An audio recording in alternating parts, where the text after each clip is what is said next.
चलते हैं। महाप्रभु चैतन्य देव की पावन लीला प्रसंग चल रहा है। अद्वैताचार्य जी ने भगवान चैतन्य देव को ये माना कि मैंने जो जीवन हो गया तुलसी दल अर्पित करते हुए, गंगा जल से तुलसी जी का सेवन करते हुए, भगवान शालिग्राम की आराधना करते हुए, भगवान हरि की आराधना करते हुए, उसका मुझे फल कि चैतन्य महाप्रभु प्रकट हुए। पर बार बार आता क्या यही वो है जिनकी मैं आराधना कर रहा हूं? कई परीक्षाएं ली, हर परीक्षा में यही आता कि भगवान है। फिर भी मन में रहता क्या मेरे भगवान यही है? महाप्रभु उनकी इस बात को समझ रहे थे। उस दिन संकीर्तन के अनंतर 2-3 दिन हुए, अद्वैताचार्य जी शांतिपुर को चले गए। उनके मन में अब भी प्रभु के प्रति संदेह भाव बने हुए थे। उनका मन अब भी दुविधा में था कि क्या हमारे इष्ट देव ही है या नहीं। इसलिए एक दिन वे संशय बुद्धि से फिर शांतिपुर से नवद्वीप पधारे और वैसे उनका हृदय प्रभु की ओर स्वतः ही आकर्षित हो गया। वो महाप्रभु को देखते ही आनंद में मगन हो जाते, पर वृत्ति एक उधर जाती, क्या ये भगवान है? कोई महाभागवत अवतरित हुई है, ये बात तो ठीक है, लेकिन क्या ये साक्षात भगवान है? भीतर से बिना विश्वास के आनंद की अनुभूति टिकती नहीं है। महाप्रभु को देखते सब बात होती, पर अंदर ये बात आती है कि साक्षात भगवान है। उस समय प्रभु श्रीवास पंडित के यहां भक्तों के साथ श्री कृष्ण कथा कर रहे थे। आचार्य को आया देख करके महाप्रभु चैतन्य देव भक्तों के सहित उनके सम्मान के निमित्त उठ खड़े हुए। प्रभु ने बड़ी श्रद्धा भक्ति के साथ अद्वैताचार्य को प्रणाम किया। आचार्य भी लजाते हुए अपने श्वेत बालों से प्रभु के पाद पद्मों की पराग को पोंछा, अर्थात उनके चरणों में मस्तक रखकर प्रणाम किया। उपस्थित सभी भक्तों को आचार्य ने प्रेमालिंगन दान दिया और प्रभु के साथ वे सुखपूर्वक बैठ गए। सबके बैठ जाने पर प्रभु ने मुस्कुराते हुए कहा, देखो भाई यहां सीतापति विराजमान है, अब किसी को भय नहीं। सीता नाम था अद्वैताचार्य जी की पत्नी को, सीता देवी कहते थे। तो चैतन्य महाप्रभु ने कहा सीतापति विराजमान है, अद्वैताचार्य जी के लिए संबोधन किया, अब किसी को भय नहीं करना चाहिए। हम तो निर्भय हो गए, वे हमारा शमन न कर सकेंगे, अर्थात कोई भी विरोधी अब हमें परास्त नहीं कर सकता। कुछ बनावटी गंभीरता धारण करते हुए अपने चारों ओर देखते हुए आचार्य ने कहा, यहां सीतापति रघुनाथ तो दृष्टिगोचर हो नहीं रहे, यदुनाथ अवश्य विराजमान है, अर्थात भगवान श्री कृष्ण अवश्य विराजमान है। चैतन्य महाप्रभु के लिए संबोधन किया। प्रभु उसका रहस्य समझ करके कुछ मुस्कुराते हुए लज्जायुक्त हो गए। बात को उड़ाने के निमित्त से कहने लगे, देखो हम तो चिरकाल से आशा लगाए बैठे थे कि हम सभी लोग आपकी छत्र छाया में रहकर श्री कृष्ण कीर्तन करते, किंतु आप शांतिपुर जा विराजे, ऐसा हम लोगों से क्या अपराध बन गया? अद्वैताचार्य जी इसका कुछ उत्तर देने नहीं पाए थे कि बीच में ही श्रीवास पंडित बोल उठे, महाप्रभु इनका नाम अद्वैताचार्य है, ये अद्वैत स्थिति में रहते हैं, द्वैत नहीं, इसीलिए अद्वैत शांतिपुर में निवास करता है। अद्वैत ज्ञानम लब्ध्वा पराम शांति, ये शांतिपुर में निवास करते हैं। अब आपका आविर्भाव नवद्वीप रूपी नवधा भक्ति के पीठ में हुआ है, उसमें विराजमान है इस समय नित्यानंद, और नित्यानंद का रसास्वादन करने के लिए अद्वैत भी शांतिपुर छोड़ करके नवद्वीप में पधारा है। अभी ये द्वैत अद्वैत की दुविधा में फंसे हैं। इस गूढ़ उत्तर का मर्म समझकर हंसते हुए आचार्य कहने लगे, अद्वैताचार्य जी, जहां पर श्रीवास है वहां पर लोगों को कमी क्या होगी? श्री के वास में आकर्षण ही ऐसा है कि हम जैसे सैकड़ों मनुष्य उनके प्रभाव से खींचे चले आवेंगे। श्रीवास पंडित इस गूढ़ोक्ति से बड़े प्रसन्न हुए और उसे चैतन्य महाप्रभु के ऊपर घटाते हुए कहने लगे। चैतन्य महाप्रभु की प्रथम पत्नी का नाम लक्ष्मी था, कि जब लक्ष्मी देवी थी तब थी, अब तो यहां श्रीवास नहीं है, अब तो नवद्वीप से अंतर ध्यान हो गई है। प्रभु ने जब देखा श्रीवास बात हमारे ऊपर घटाने लगे, तब जल्दी से कहने लगे, पंडित जी ये आप कैसी बात कर रहे हैं? श्री के माने हैं प्रभु के भक्त, और जहां आप जैसे भक्त विराजमान है वहां श्री का वास अवश्य ही होना चाहिए। भला ऐसे स्थान को छोड़कर भक्ति श्री कहां जा सकती है? इस पर अद्वैताचार्य जी कहने लगे, हाँ ठीक है बात कही, श्री के बिना हरि रह ही कैसे सकते हैं? तो श्री अब विष्णु प्रिया नाम रख करके नवद्वीप में अवस्थित है, उन्हीं के साथ आप विराजमान है। विष्णु प्रिया भी श्री जी है, क्योंकि विष्णु प्रिया लक्ष्मी, बड़ा भक्तों का भाव। श्री विष्णु प्रिया बन करके अब श्री नवद्वीप में विराजमान है। बात को दूसरी ओर घटाते हुए महाप्रभु ने कहा, श्री तो सदा से ही विष्णु प्रिया है, ये भक्ति प्रियो माधवा, भगवान को तो सदा भक्ति प्यारी है, इसलिए श्री का सही उत्तर भक्ति ही है। ये सुनकर आचार्य जल्दी से प्रभु को प्रणाम करते हुए बोले, तभी तो प्रभु ने एक विग्रह से लक्ष्मी रूप से उन्हें ग्रहण किया और फिर अब श्री विष्णु प्रिया के रूप से उनके दूसरे विग्रह को अपनी अर्धांगिनी बनाया है। इस प्रकार बड़ी हास्य विनोदमयी भक्ति संबंधी बातें हो रही थी कि प्रभु के घर से एक आदमी आया और उसने नम्रता पूर्वक प्रभु से निवेदन किया, सची माता ने कहलाया है कि आज अद्वैताचार्य घर में ही भोजन करें, कृपा करके वे हमारे आज के निमंत्रण को स्वीकार करें। उस आदमी की बातें सुनकर प्रभु ने उसे कुछ भी उत्तर नहीं दिया, जिज्ञासा के भाव से आचार्य के मुख की ओर देखने लगे। प्रभु के भाव को समझकर आचार्य कहने लगे, हमारा अहोभाग्य, जो जगन माता ने हमें भोजन के लिए निमंत्रित किया है, इसे हमें अपना सौभाग्य समझना चाहिए। बीच में ही बात को काटते हुए श्रीवास पंडित बोले, इस सौभाग्य सुख को अकेले ही लूटोगे या हम सबको साझी बनाओगे? हमें तो अकेले कभी इस आनंद का उपभोग नहीं करने देने का विचार है, अर्थात हम भी साथ चलें आपके। यदि गौरांग हमें निमंत्रित ना भी करेंगे तो हम सची माता के समीप जाकर याचना करेंगे। वे साक्षात अन्नपूर्णा ही ठहरी, उनके दरबार से कोई निराश होकर थोड़ी ही लौट सकता है।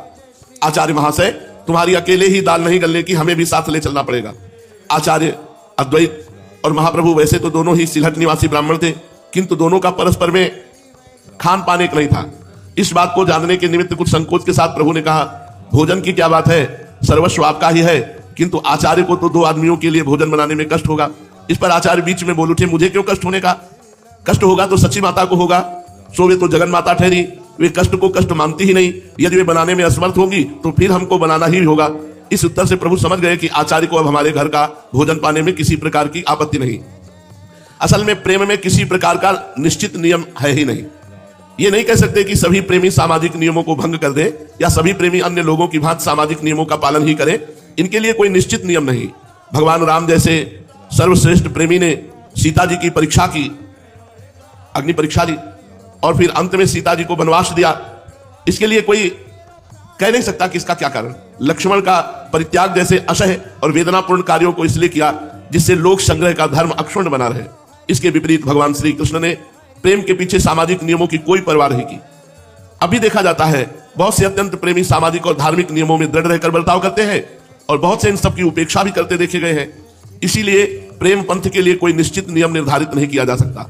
ये तो नियमों से रहित अलौकिक पंथ है। आचार्य के लिए प्रभु के घर में क्या संकोच था? प्रेम में कोई नेम रह नहीं जाता और नेम के बिना प्रेम होता नहीं। पहले जो ब्राह्मण लोग थे बड़े नियम वाले होते थे। ब्राह्मण के भी घर जाएंगे तो अपने हाथ से बनाएंगे और अपने हाथ से बनाकर प्रभु को भोग लगा के पाएंगे। तो अद्वैताचार्य जी भी ऐसा करते थे। इसीलिए महाप्रभु ने पूछा कि आपको और भक्तों का बनाने में तो कष्ट होगा, तो उनका मैं क्यों बनाऊं? सच्ची माता बनाएंगी। तो महाप्रभु समझ गए कि अब हमारे घर का पाने में इनको कोई संकोच नहीं। स्वीकृति लेकर वो मनुष्य माता से कहने चला गया। इधर अद्वैताचार्य जी ने धीरे से कोई बात श्रीवास पंडित के कान में कही। आप में दोनों को धीरे धीरे बातें करते देखकर चैतन्य महाप्रभु हंसते हुए कहने लगे, दोनों पंडितों में क्या गुपचुप बातें हो रही हैं? हम उन बातों को सुनने के अधिकारी नहीं है क्या? प्रभु की बात सुनकर आचार्य तो कुछ लज्जित से होकर चुप हो गए, किंतु श्रीवास पंडित थोड़ी देर में ठहरकर कहने लगे, प्रभु, आचार्य अपने मन में अत्यंत दुखी हैं।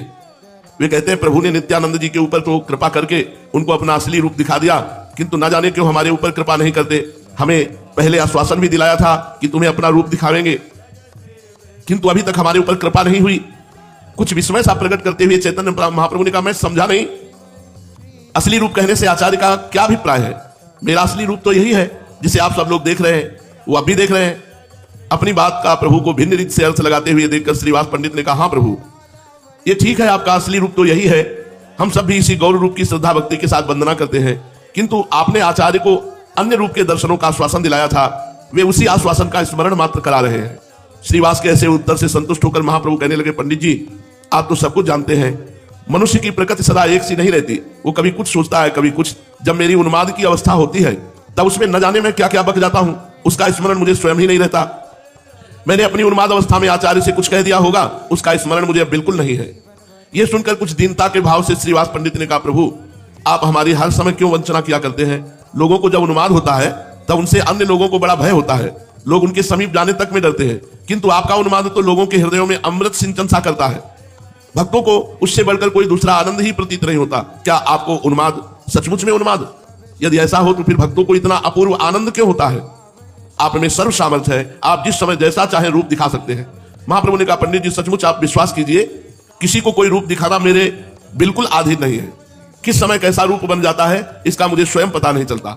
आप कहते हैं कि आचार्य श्याम सुंदर रूप के दर्शन करना चाहते हैं, ये मेरे हाथ की बात थोड़ी ही है, ये तो उनकी दृढ़ भावना के ऊपर निर्भर करता है। उनकी जैसे रूप में प्रीति होगी उसी भाव के अनुसार उन्हें दर्शन होंगे। यदि उनकी उत्कृष्ट इच्छा है, यदि यथार्थ में वे श्याम सुंदर रूप का ही दर्शन करना चाहते हैं तो आंखें बंद करके ध्यान करें, बहुत संभव है वे अपनी भावना के अनुसार श्याम सुंदर की मनोहर मूर्ति के दर्शन कर सकेंगे। प्रभु की ऐसी बात सुनकर आचार्य ने कुछ संदेह और कुछ परीक्षा के भाव से आंखें बंद कर ली। थोड़ी देर में भक्तों ने देखा आचार्य मूर्छित होकर पृथ्वी पर गिर पड़े। लोगों ने उनके शरीर को स्पर्श करके देखा तो उसमें चेतना मालूम ही नहीं पड़ी। श्रीवास पंडित ने उनकी नासिका के छिद्रों पर हाथ रखा, उन्हें ऐसा प्रतीत हुआ मानो उनकी सांस चल ही नहीं रही है। इन सब लक्षणों से तो यही प्रतीत होता था कि उनके शरीर में प्राण ही नहीं है, किंतु चेहरे की कांति समीप के लोगों को चकित बनाए हुए थी। उनके चेहरे पर प्रत्यक्ष तेज चमक रहा था, संपूर्ण शरीर रोमांचित हो रहा था। सभी भक्त उनकी ऐसी अवस्था देखकर आश्चर्य करने लगे। श्रीवास पंडित ने घबराहट के साथ प्रभु से पूछा, प्रभु आचार्य की एक ऐसी दशा हो गई है, न जाने क्यों वे इस प्रकार मूर्छित और संज्ञा शून्य से हो गए हैं।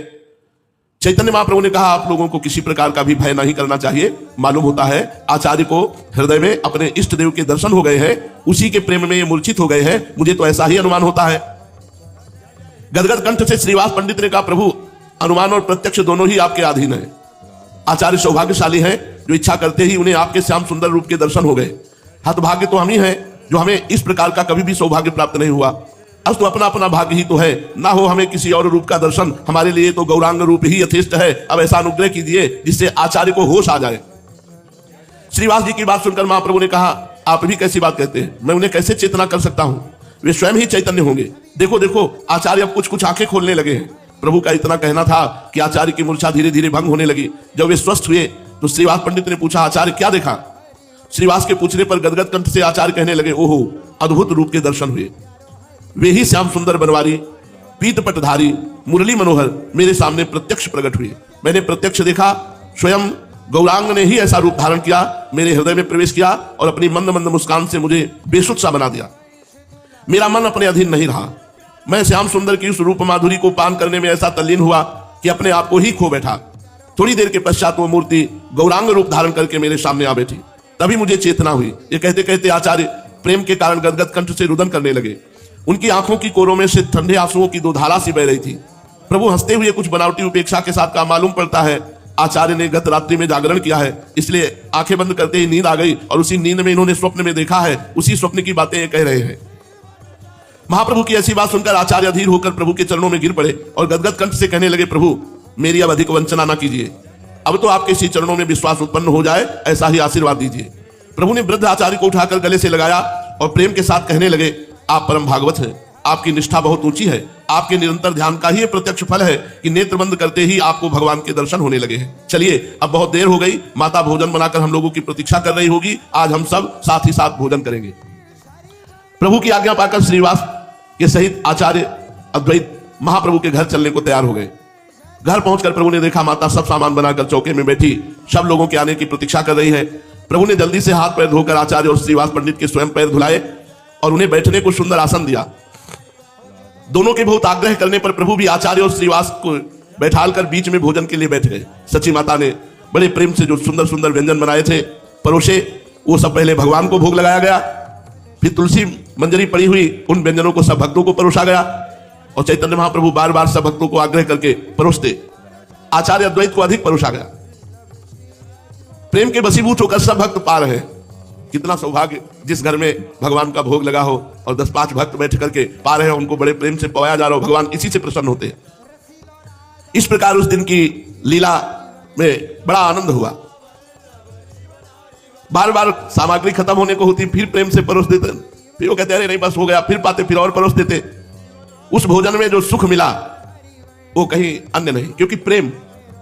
जब सब भोजन पा लिए, प्रभु ने श्री विष्णु प्रिया से लेकर आचार्य और श्रीवास पंडित को मुख शुद्धि के लिए पान बीड़ा पवाया। फिर कुछ आराम करके प्रभु की आज्ञा लेकर अद्वैताचार्य शांतिपुर चले गए और श्रीवास अपने घर को चले गए। शेष चर्चा आगे। श्री राधा वल्लभ लाल की।